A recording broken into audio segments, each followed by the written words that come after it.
What? No. You suck!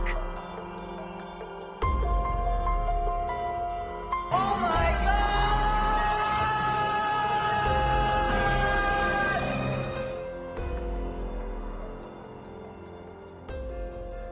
This is What the Suck Podcast. I'm Chris. And this is James. All right, so for today's episode 3, we have quite a treat for y'all.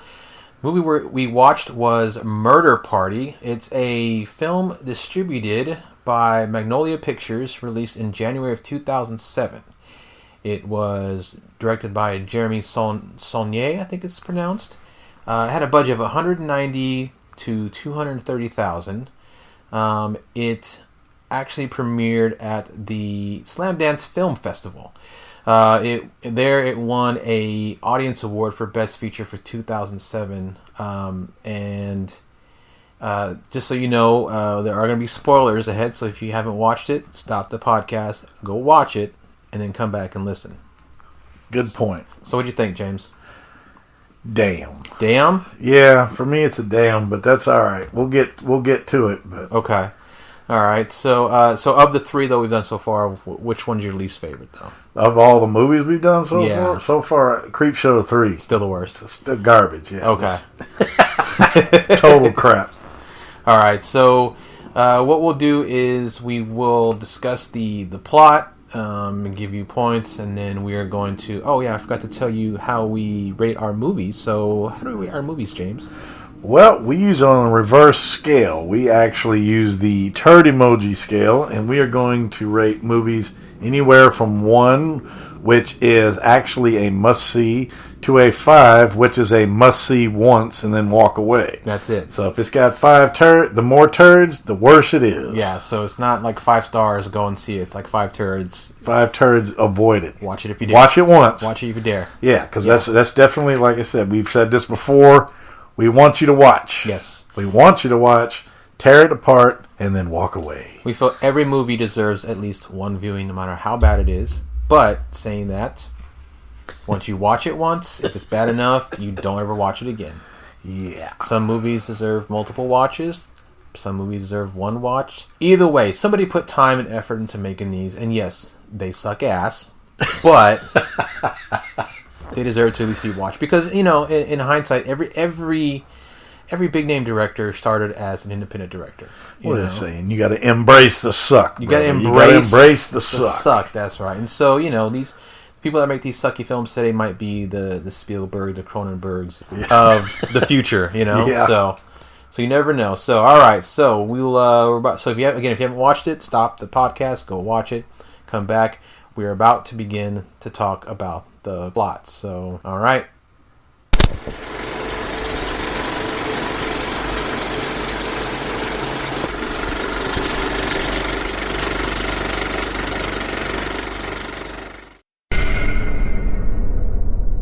Welcome to your murder.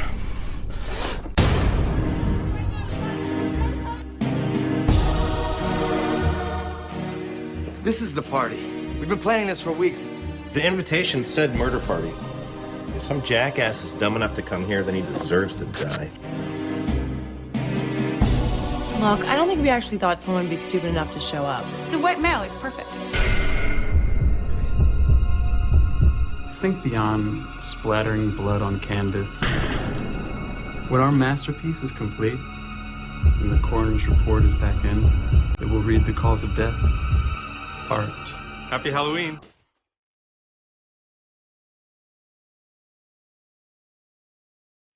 Everybody dies. Where are you? Everybody dies.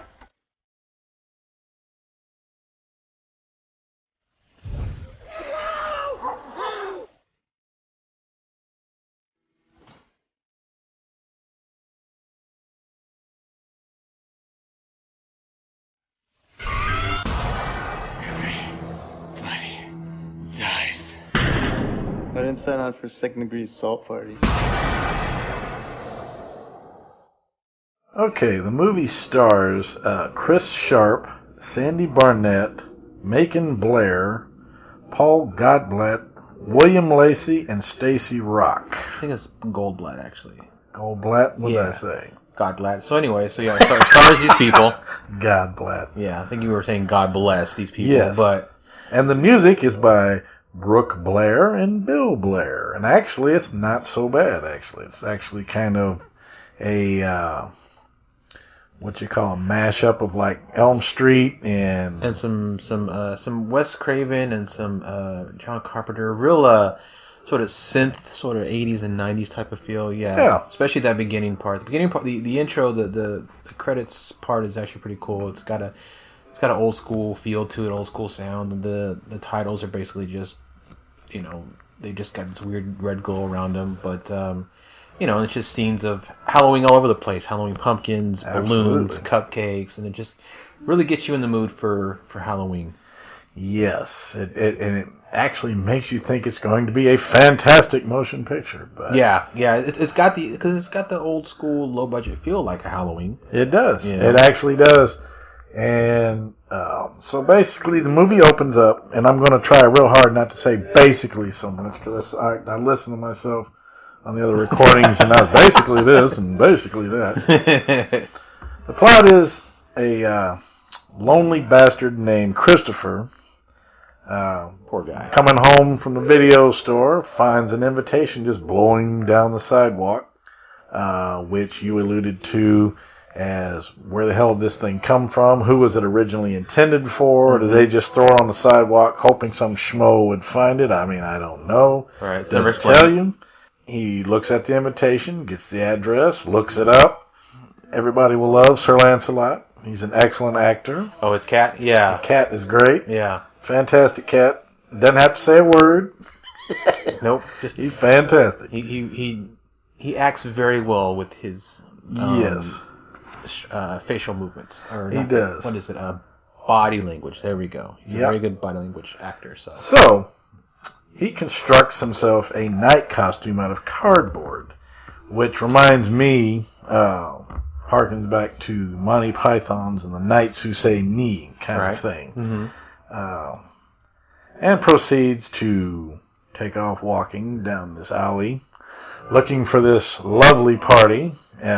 Breaks to one scene. For some reason, he's just at a dead sprint.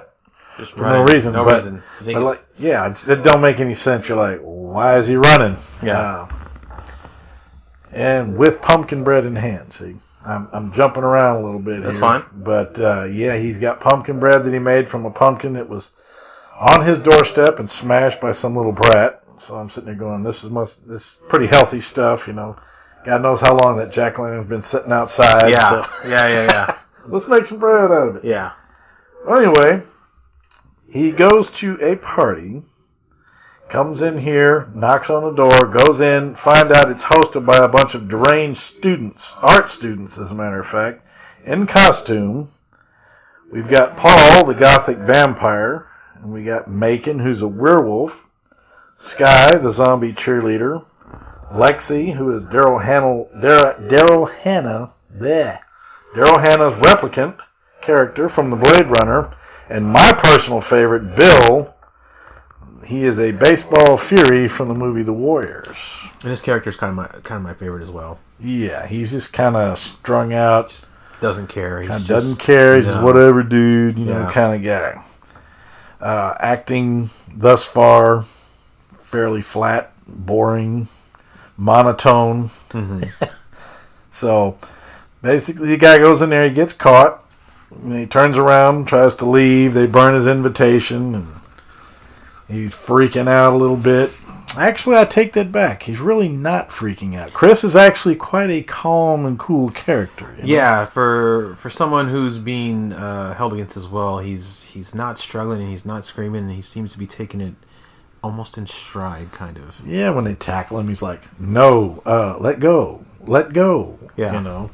He was way too calm. It's like the entire cast is on Quaaludes. Everybody's just like spaced. Yeah, I mean, and I kind of expect that from the art students because they have that air of just being art majors, just complete douchebags, and just they're numb to the world. So you kind of get that, and they're all there to commit murder. They're all there to have a murder party. So I can see that, but Chris being that calm is just, a little too it's a little too calm. A little. I guess they couldn't afford acting. They just basically were like, it was almost like a table reading. Yeah. When it comes to the dialogue, it's almost like a table reading. They're way too calm about stuff.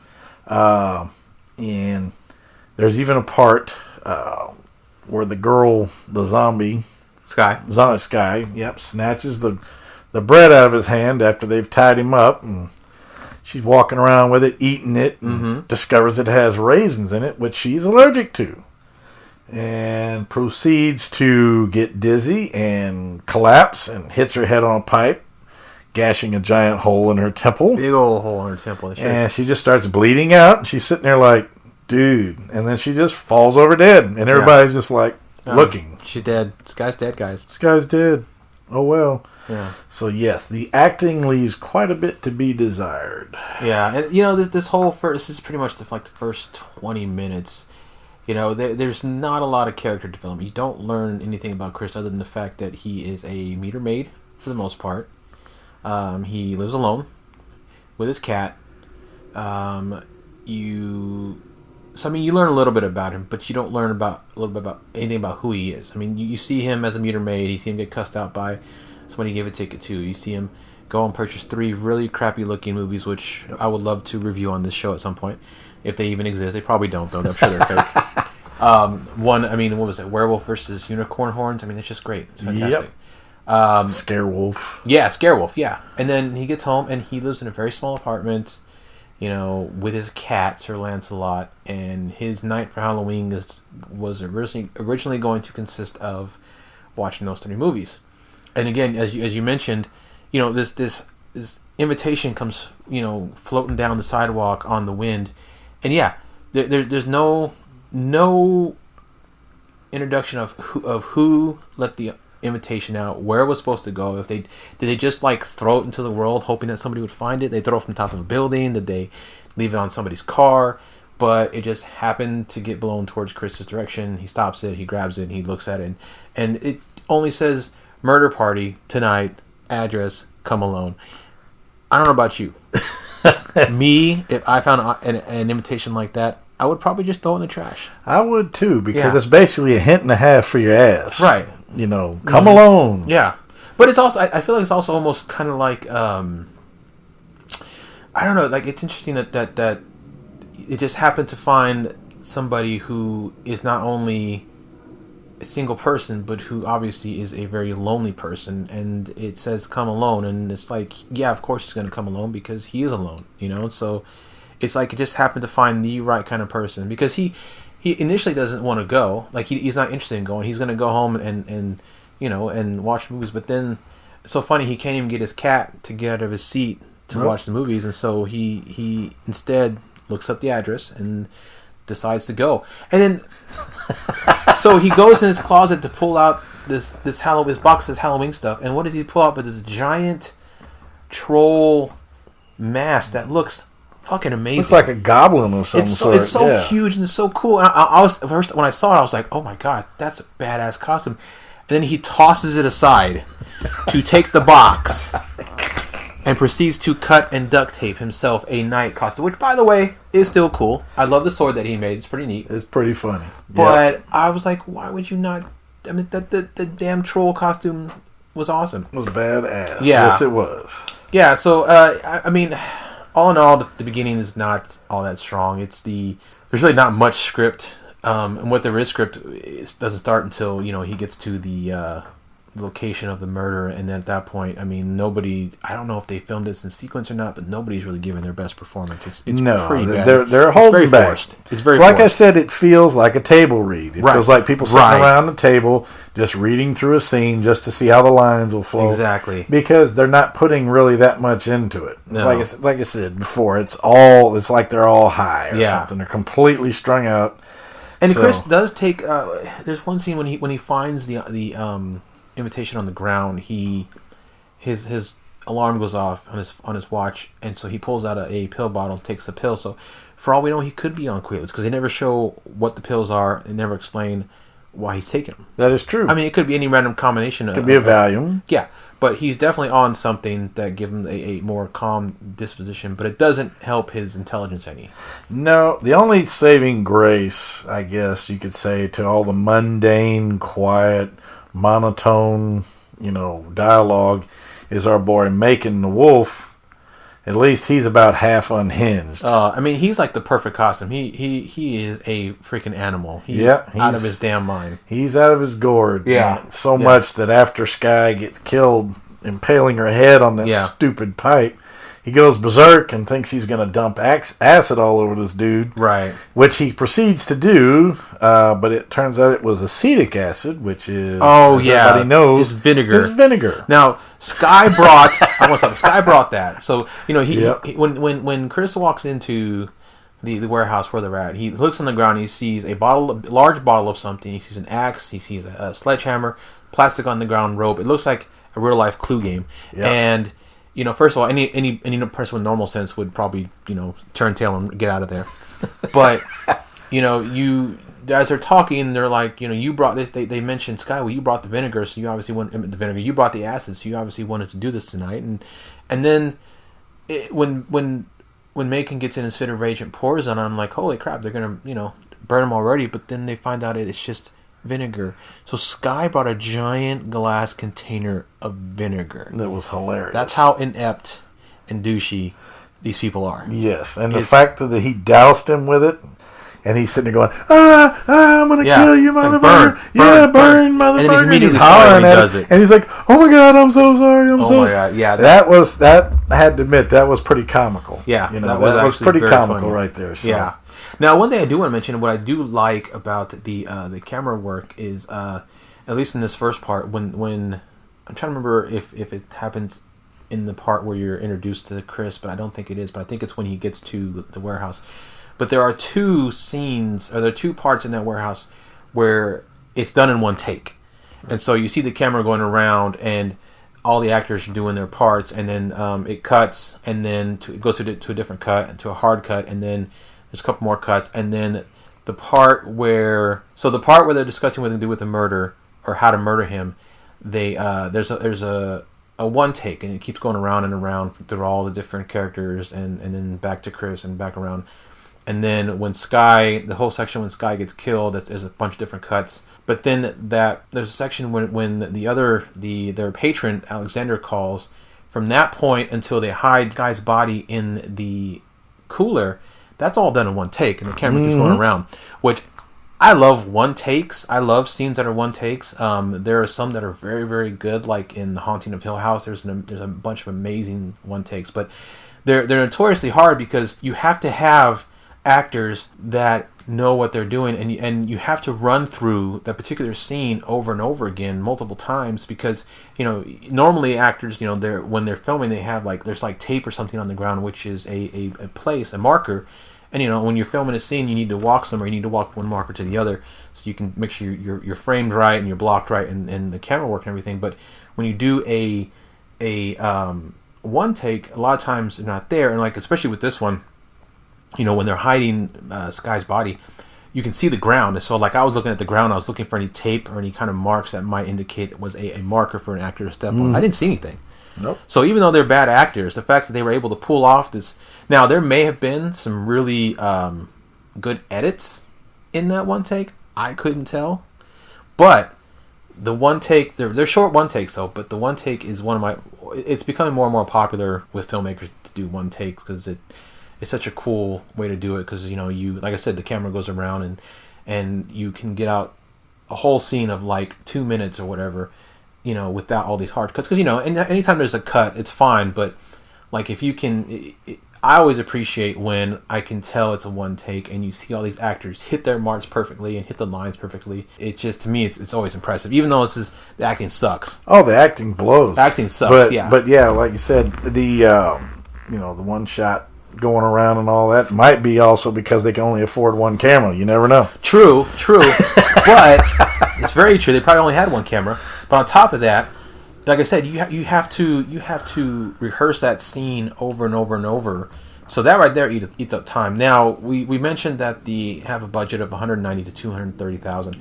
I had read somewhere that they had planned a whole lot more special effects, but they had to cut them and make do with what they had because of budget constraints. So maybe a lot of their budget was eaten up by the fact that they did all these one cuts.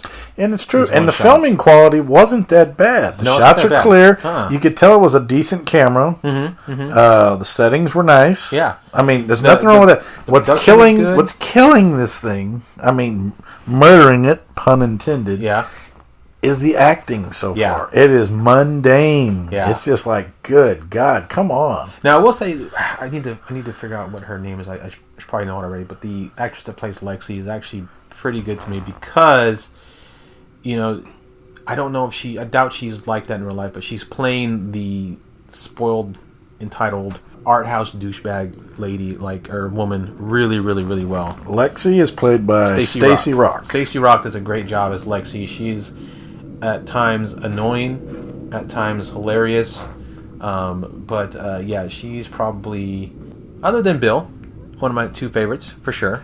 Oh, Bill's my favorite from the get-go because the whole baseball fury thing from the Warriors, that just sells it for me, brother. Yeah, great costume. Sells it for me. Yeah. So then,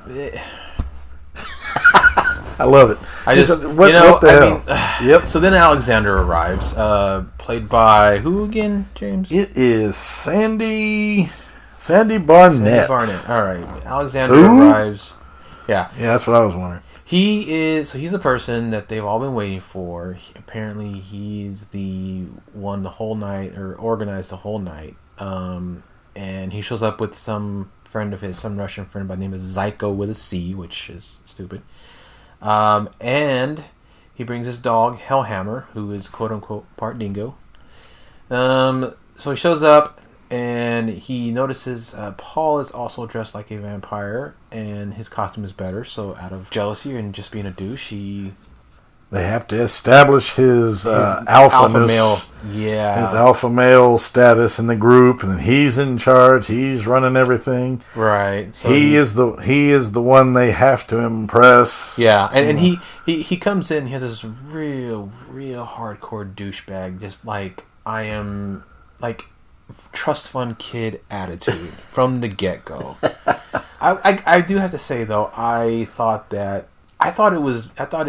Again, the acting in this movie is not great, but you really hate Alexander, and I think that's because Sandy does a great job at it. He convinced me. Let me put it that way. I didn't like him the minute he stepped in. I'm like, oh god, another one of these kind of douchebags. Yeah, just his look, the way his face is always just like, he looks at everything as beneath him, and it shows in his face. So I do appreciate that he.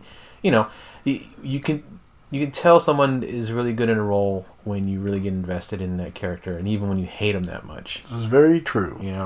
Like for me, I guess my all-time most hated actor, although he's not any way associated with this movie, was David Patrick Kelly.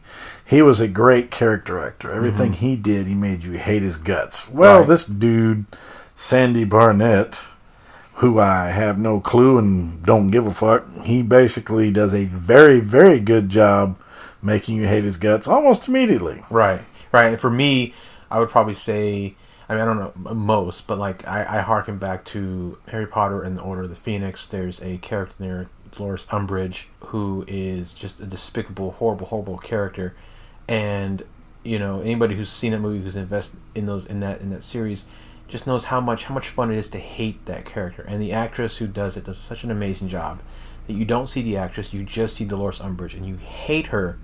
But you also have to realize that it's an actress playing that, and so if you ever were to meet her, you have to realize you have to keep the two separate. You can't associate the person as having the same personality as a character. So the fact that you're able to lose yourself in that character, to me makes a good role, and so Sandy does a great job as Alexander being a complete douchebag. You're a better man than me, Chris, because if I was to meet Sandy on the sidewalk, I'd throat punch him just for sucking. I actually really, really enjoy when someone does such a good job of making you hate them in a movie or a show, because yeah, it's up to the actor's ability, and it's up to the director's ability to direct the actor on what to say, how to move, and what his motivation is. But like, when you like, I would love to meet actors or actresses that play roles like that, because I just want to say, like, look, you did such a great job that I hated your character,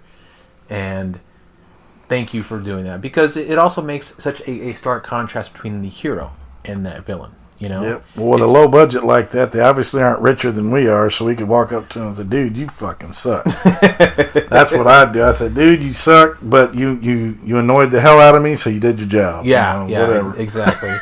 So then he gets there, and then at that point, everybody starts kissing his ass, and there's like a 10-minute long scene where it's just pure exposition of Alexander talking about what the motivation of them being there tonight. And apparently, it's all a art piece to impress him, to put on display. Well, the premise comes out that what they are there to do is compete artistically. Whoever can pull off the most artistic murder of our wonderful character, Chris, sitting there quite calmly while they're discussing this. Mm-hmm. And he goes on for minutes with just a bunch of artistic psychobabble bullshit. Right. Oh my God. It doesn't make any sense. It doesn't make any sense, and I spent that entire 10 minutes with my jaw just hanging open, wondering what the fuck I was listening to and why I was actually listening to it. But then I came to realize that's what I'm here to do, damn it. Yeah. I have to watch this crap, put up with it, and talk to you guys about it. So, I mean, and it took 10 minutes to tell what they could have, spat out in like 10 seconds. Yeah. Hey, dudes, whoever kills him in the coolest way or comes up with the coolest idea gets to kill him and gets the grant money. And it's not even the coolest. It's whoever does it in the most artistic way. That's true. Which, again, it's not artistic as in, like, Renaissance art. It's more modern, abstract bullshit art. And so whoever does it gets the grant money of $300,000, because of course they're all art students, they're all broke, and they need grant money to do this. He has quote unquote access to $300,000. Right. We don't know this. He's just talking shit. Right. But at least it explains to you, and this is the whole plot of the movie basically, was the fact that these art students were getting together to kill for grant money. Which is what led me to actually pick this one for us to watch this week, because it sounded funny. Right. Sounded stupid and just sucky enough to make our cut. Yeah. Oh, yeah. Yeah, so then they decide they're going to wait till the witching hour, which they say is midnight, because they're, again, fucking artists. And at that point, then they will all stab him in unison. And so then they decide they need food to eat while they're waiting, and they have this whole stupid argument over what they're going to get. And they end up getting pizza. They end up deciding just get a fucking pizza. Yeah, and get on pizza and a cake, because fucking Alexander wants a cake because he's an idiot. Anyway, so so then he leaves. So then Macon goes to go get the food, and so while that's happening, Paul has his camera set up, and is taking more pictures of Chris, I guess, just for whatever's sake. And so so then Macon shows back up, and before he shows back up, there's this scene of implied sex between Sky and Alexander, and then Macon shows back up with the pizza and the cake, asks where Lexi's at, and she comes up behind him, having just finished sex, and at that point, Alexander has a very, very wonderful line stating that Lexi's pussy screamed at him. Yeah, so classy. Very classy. And you start to get hints. I mean, you get hints earlier on, but then this is really where you get the hint that Macon has a thing for Lexi, and that he's very jealous that Alexander had sex with her, because he obviously wants to, but he's too shy to even make a move on her. Yeah, so, well, you snooze, you lose, brother. Yeah, and so at this point, Paul is taking all these pictures, asking for help, and nobody's helping him, and so he decides to call someone and to come help him. I guess he has an assistant that he calls, whatever. So, again, nothing spectacular is really happening going on. I mean, this is the exposition part, but it's so forced, and the script in the way it's written is so bad that, like, I think the second or third time I watched it, I think I just kind of blacked out at that part. I just kind of spaced out at that part because your ears, it basically rapes your ears. You just don't want to hear it, but you have to listen to it to get the gist of what the hell the damn movie's about. Right. So, and this is the only part that really explains it, because the rest of it so far has just been psychobabble bullshit, and it really doesn't tell you anything. And exposition is always, I get that it's a difficult thing, because there's so many movies that you watch that, at least that I noticed, where the exposition is so forced, where it's told rather than shown, or like it's not told correctly, and it's what they call an exposition dump, where it's just 10 minutes of like backstory or history or information on setting up what's going on, and it's just like you can always tell when it's a exposition dump, because it's all it is. Now I can't think off the top of my head, but there are a few movies that I've seen where the exposition is done so brilliantly that you don't even know it's exposition, that it's done in ways that are so much more original. But again, independent films, limited time, limited budget, they're not going to have the ability to figure out a better way to do it. And I mean, again, most people don't really care. They don't really notice or even care about exposition dumps. But that's true. I happen to. But during the mind-numbing diatribe, our friend Chris manages to escape his bonds. Oh, that's right. He does. Yes. He managed to slip out, and who was it? Lexi noticed. Yeah. Freaks out. Pointing, where'd he go? Blah blah blah. He's hiding behind a stack of boxes about 3 feet tall. Yeah. Springs up and jumps and runs. Very slapsticky, comical looking, very Benny Hill. Yeah, there's a ridiculous chase scene in this warehouse that I mean, it's like Chris can't seem to find the exit for some reason, and again, going to show how just like inept these people are. Macon has brought a chainsaw, but he brought a damn electric chainsaw. So therefore limited by the range of his extension cord. So he has a big extension cord because he's so just ridiculous, dumbass. But this leads to one of two parts in the movie that to me had me actually laughing out loud. I thought was legitimately funny, and it was intentionally funny, whereas the rest of the film is unintentionally funny because it's bad. Yes, but there's he's being chased and he runs to this closet, and they've cornered him in this closet, and Chris is looking around and he sees all these things. He sees a pipe, he sees tubing, he sees a fire hydrant, he sees a bunch of other things. You're thinking, okay, he's trying to find a weapon, he's going to grab something, he's going to go out there and he's going to swing it around, he's going to attack him, he's going to grab the fire hydrant, open the door, spray the fire hydrant, create smoke, right, create something, confusion, and then slip out, right? So you're like, okay, cool, this guy's gonna get out of here. So he opens the door. He has all that shit in his hand, in his arms. Let's see. He's got a dryer vent hose. He's got a funnel. He's got a spring. An empty gas can. He's got a fire hydrant. Yep. All this shit in his arms. Looks like he's ready to do battle. And what does he do, Chris? He just drops it on the ground. He throws it at him, which lands on the ground, and then does like a quick juke, and then tries to run off. And they're all standing there looking like, what the fuck did he just do? Like, it went a foot in front of him and fell on the ground. And I have to admit, it did make me laugh, too. It was one of the moments that did actually make me give up a little laugh out loud, I guess you could say. Legitimate. And I think it was so stupid. It was so unexpected. Oh, yeah. Because, so far, this it's sort of been kind of filmed by the numbers. I mean, they've kind of been hitting all these, cliche spots all throughout. And so, you get to the cliche where he's being chased into a corner, he gets a weapon, and he starts swinging away and attacking it. But he doesn't do it. He does the complete opposite, which I was not expecting, so which made me laugh out loud. It did. It's like, come on, Chris, do something. Yeah. And come on. I mean, normally I would always root for somebody named Chris, but this guy's a complete idiot. But the funny part is they got him surrounded, and they just stand there. He runs right between two of them, and they do not move. I mean, because they're just as stunned as we are.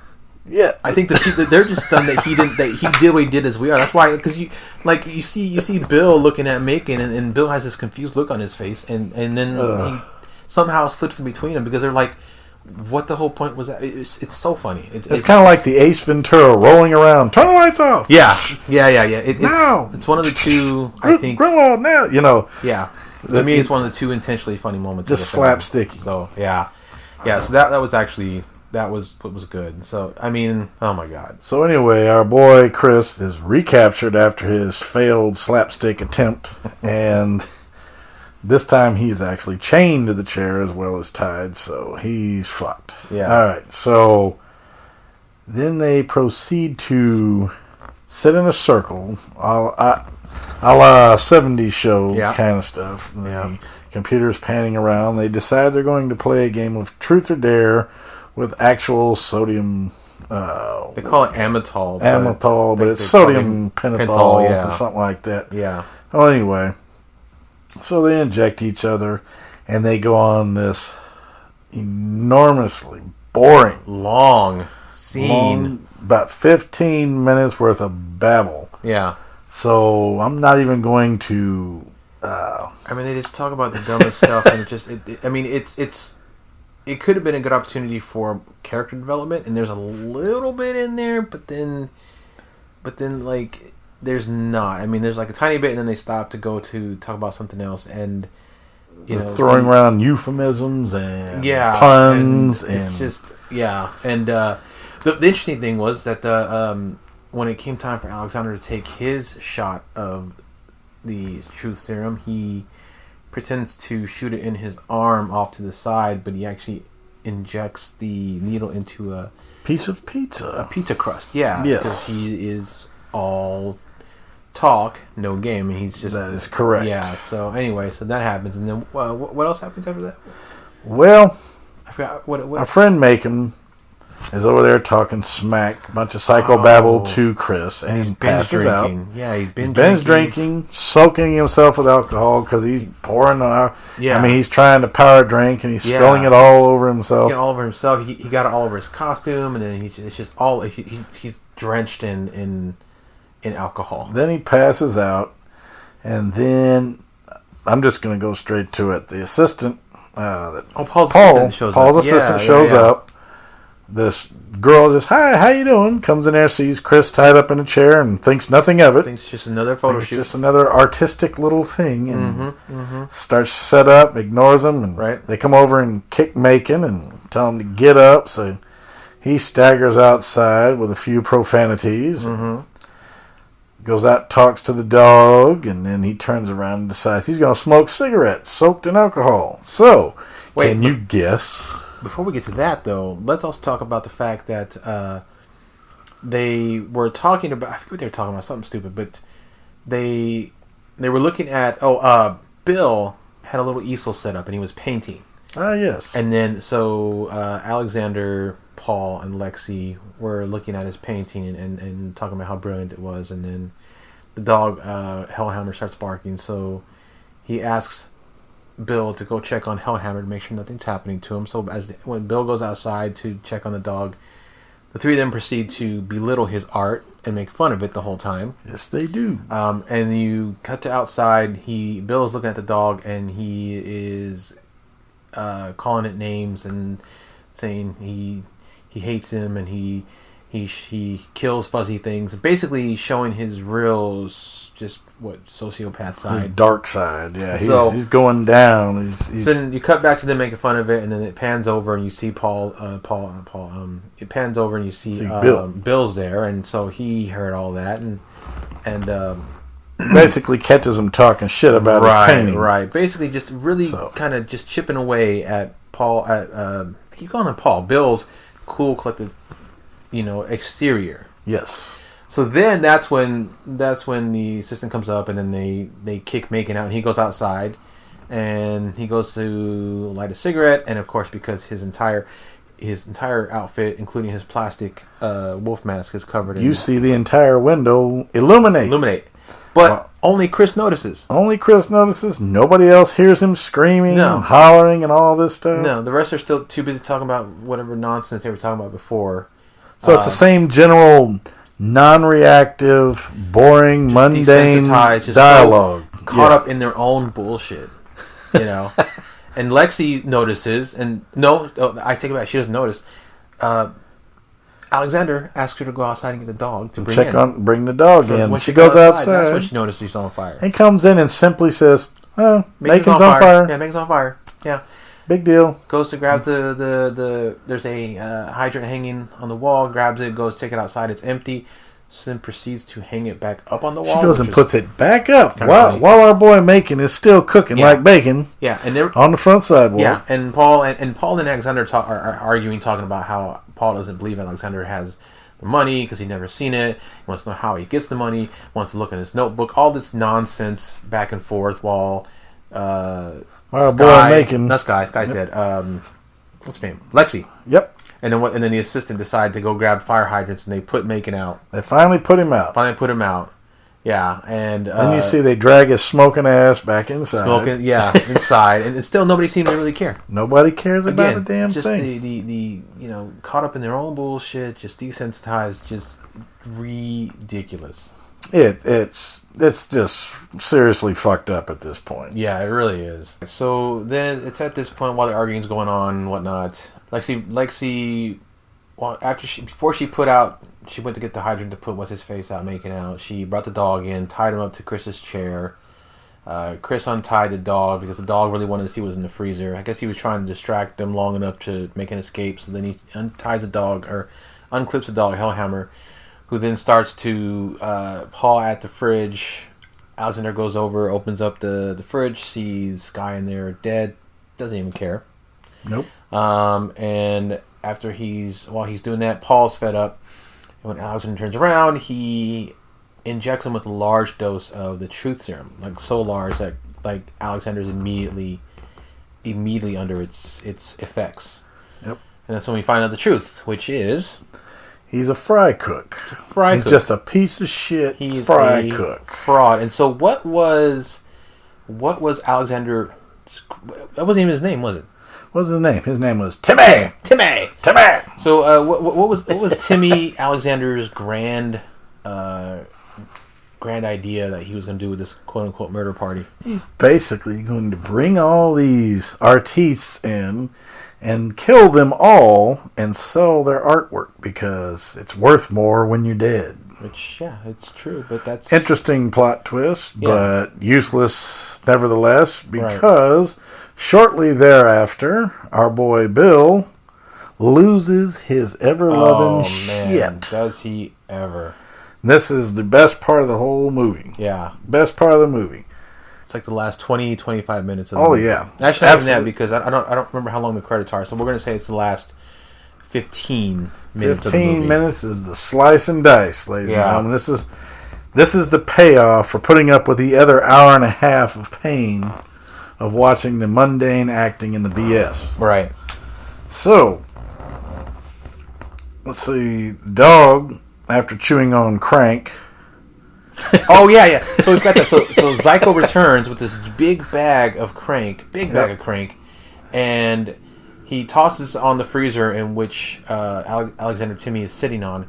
And because Tim is just done, he's so under the influence, he's just done. He just blatantly tells Zyko to shoot Paul in the face. Paul and his assistant were getting ready to leave at that time, but Paul wanted to get one more photo. One more photo. And so he bent over to look at the camera, and Alexander tells Zyko to shoot Paul in the face.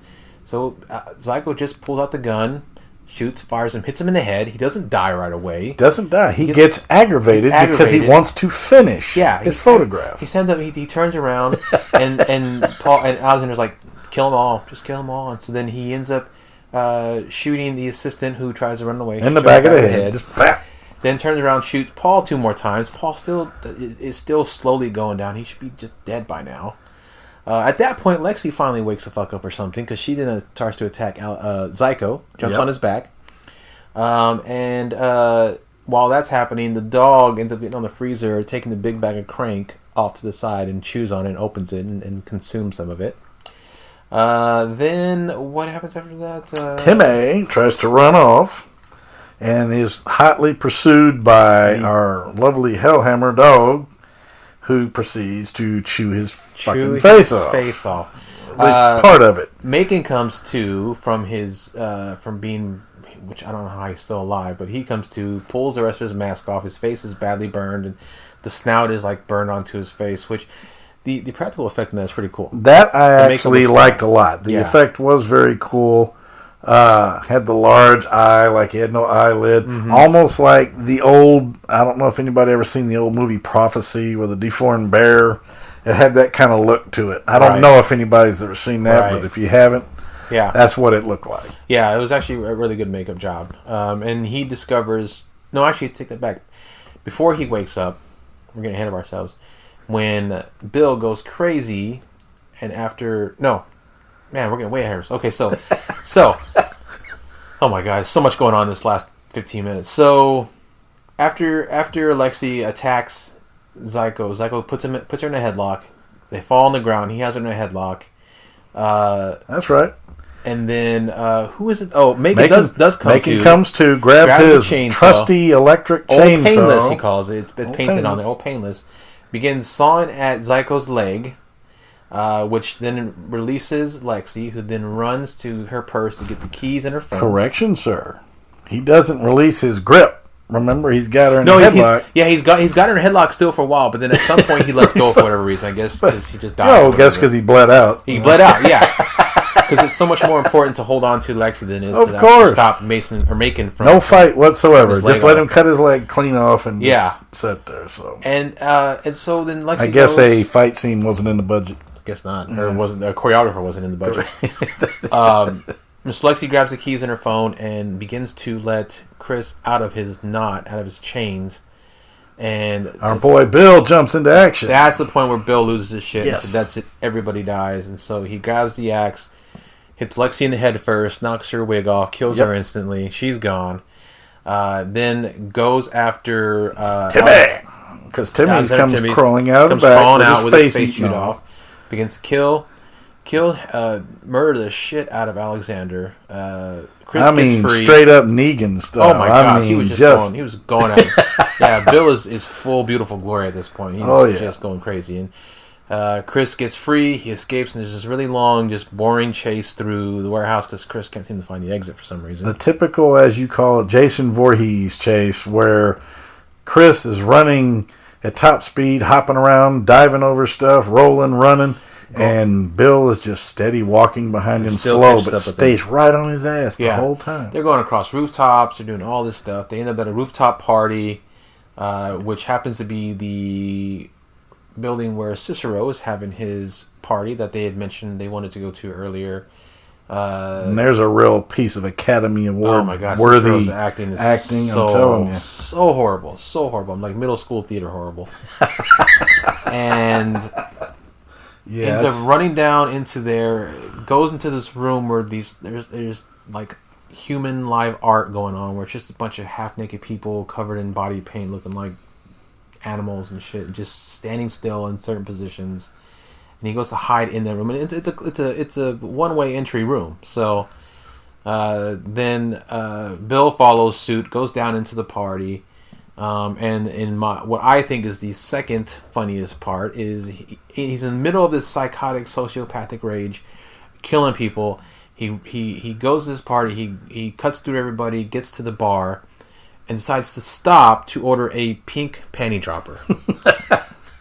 So damn funny. That was funny and unexpected. Yeah. He actually finishes the drink calmly and then pursues Chris again. And ends up like attacking him in the middle of all these people. Of course, nobody's doing anything. Nobody seems to care.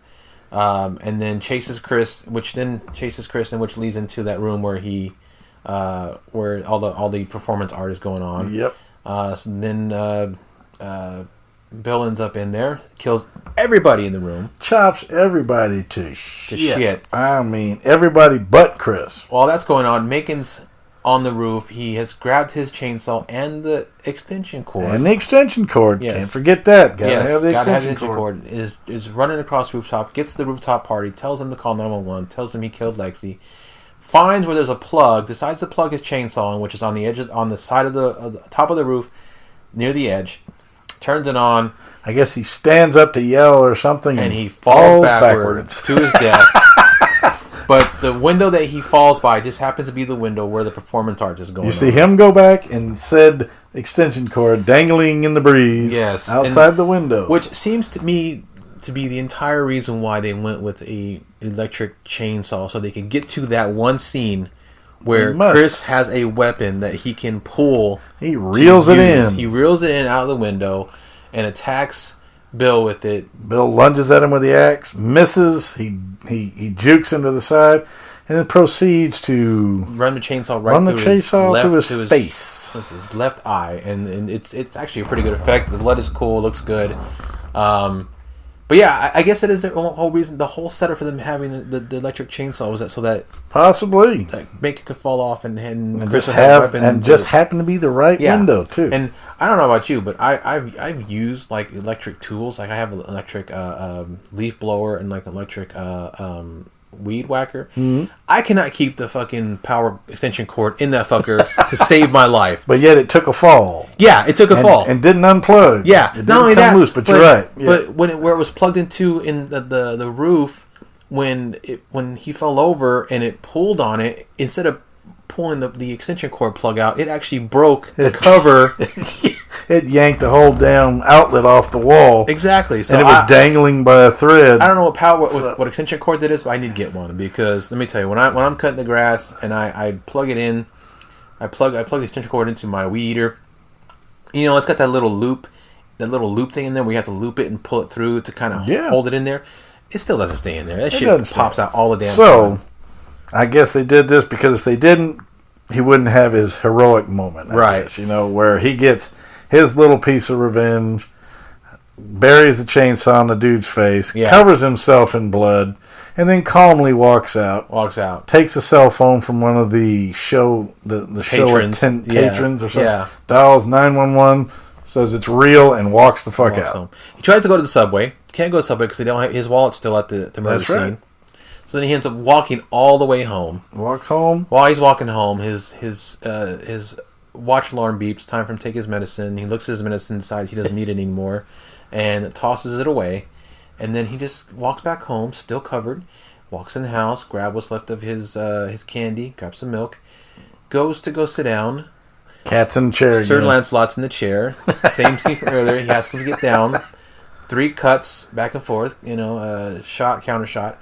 And then Lord Sir Lancelot gets down, gets his butt up, moves out of the way. He sits says, in the chair, "Thank you," and sits down, hits the remote, takes the helmet off. End of movie. End of movie. It's just